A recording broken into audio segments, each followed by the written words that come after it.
Assalamu alaikum and welcome back to Learner's Empire. Today we have another video and here we will discuss about nuisance. आज का हमारा जो topic है वो है nuisance के बारे में. nuisance क्या होता है और उसका क्या punishment है और उसका क्या definition है और उसके क्या kinds है, that we will cover in this video.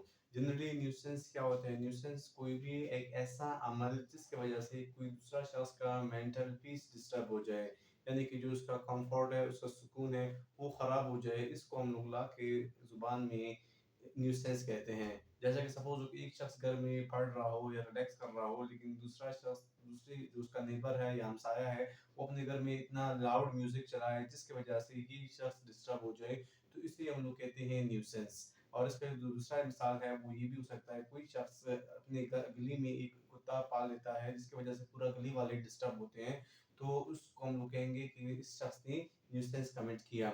और अभी न्यूसेंस का डेफिनेशन क्या है और उसके काइंड्स क्या है, इसको इसको की तरफ चलते हैं डिस्कस करने के लिए. Before going for that one, first we will discuss the origin कि जो न्यूसेंस है वो कहाँ से आया है. सो न्यूसेंस बेसिकली उसका ओरिजिन है वो दो वर्ड्स से लिया गया है. लैटिन से भी लिया गया है और फ्रेंच से भी लिया गया है. जो फ्रेंच है उसका मीनिंग है न्यूरी और जो लैटिन है उसका मीनिंग है नॉसरी.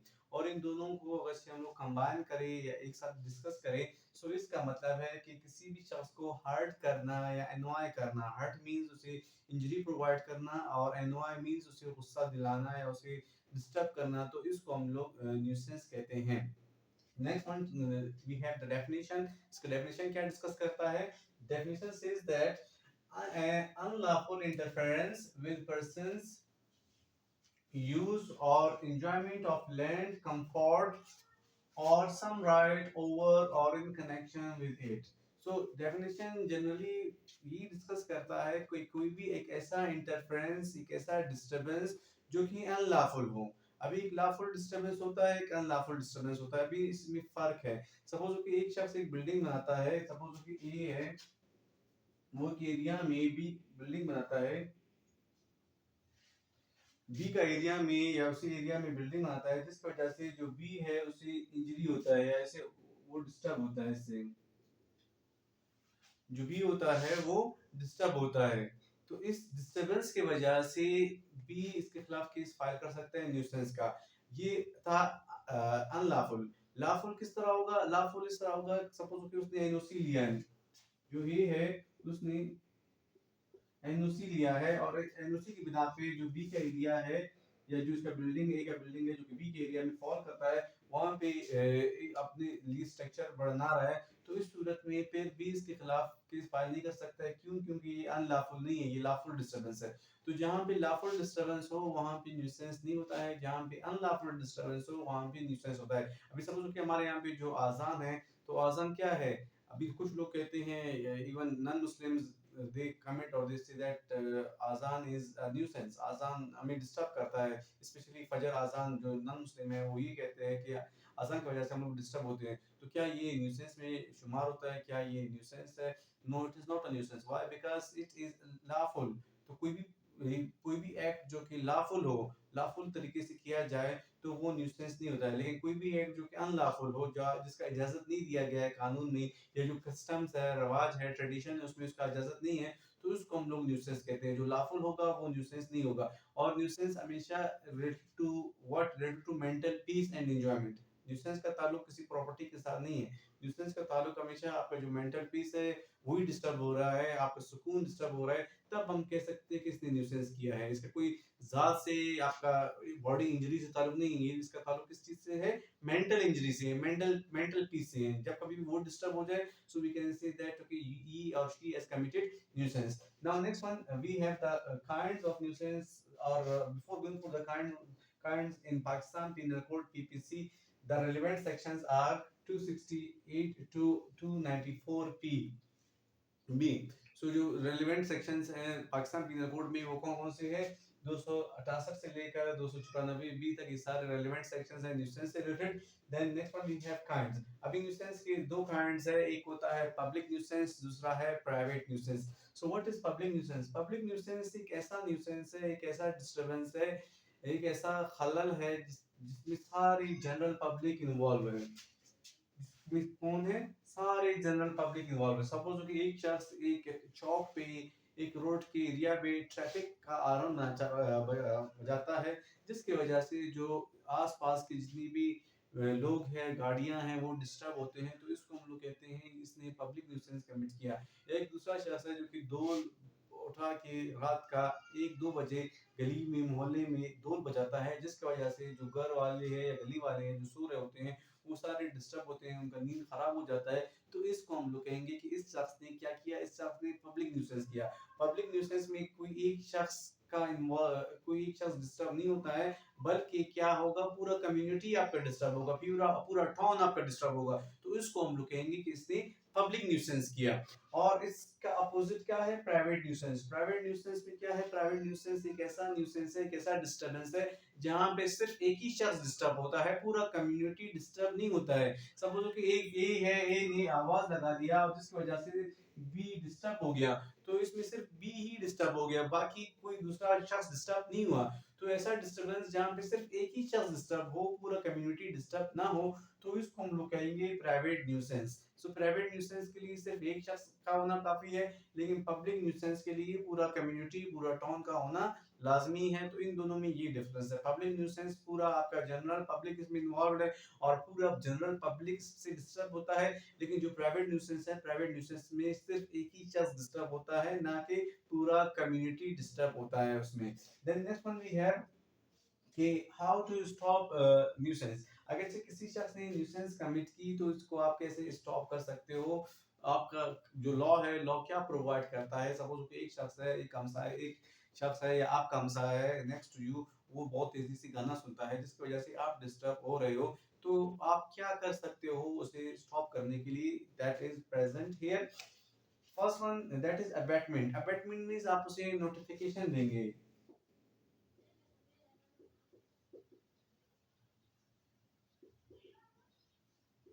आप इसे इन्फॉर्म करेंगे, सिंपली आप इसे इन्फॉर्म करेंगे, your this act is disturbing me, so please do not do it, otherwise I will file a case against you. So first, what will you do? You will just only inform in that because of your this act, because of your this manner, I am getting disturbed, and I don't want to be disturbed because it is also my right to have a mental peace. But because of your this act, I am suffering. I am suffering. So आपने उसे inform करना है, सिर्फ यहाँ तक आपने उसे notify करना है, इसकी नॉलेज में आपने ये बात डालना है। फिर उसके बाद वो शख्स फिर भी मना नहीं होता है, वो स्टॉप नहीं होता है, फिर आपके पास एक नेक्स्ट प्रोसेस है, वो है आप जाओगे कोर्ट और कोर्ट में एक केस फाइल करोगे और कोर्ट उसको ऑर्डर करेगा इंजंक्शन का। इंजंक्शन से मुराद कोर्ट उसे ऑर्डर करेगा कि वो ये काम ना करे। तो आपने एक बात की, आपने कहा कि ये काम ना करो, तो ये आपका अबेटमेंट था।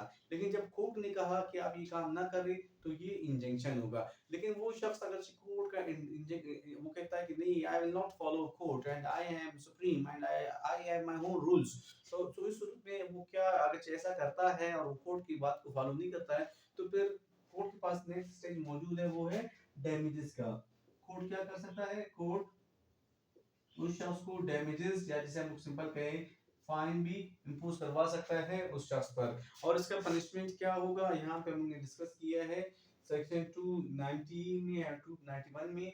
सेक्शन 290 ये कहता है, अगर कोई भी शख्स न्यूसेंस करे और फिर उसके बाद कोर्ट उसको ऑर्डर करे और फिर भी वो फॉलो ना करे, या इस सूरत में फिर क्या होगा, 600 रुपए उसको जुर्माना होगा उस पर। लेकिन फिर जुर्माने के बाद फिर से वो अमल दोबारा कंटिन्यू करे।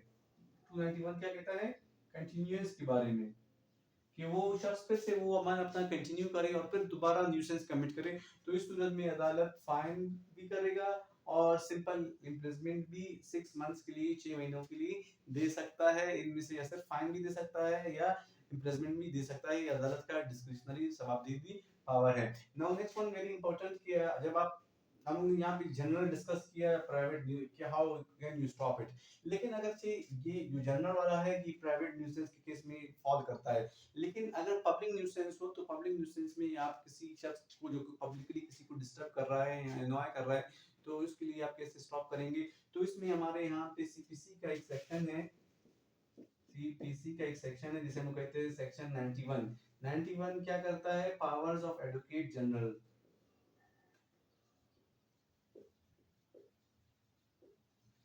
सेक्शन 91 डिस्कस करता है पावर्स ऑफ एडवोकेट जनरल, और फिर ये कहता है सेक्शन 91, अगर किसी भी शख्स को जो कि पब्लिक न्यूसेंस है उससे स्पेशल डैमेज हुआ है, एक है जनरल डैमेज,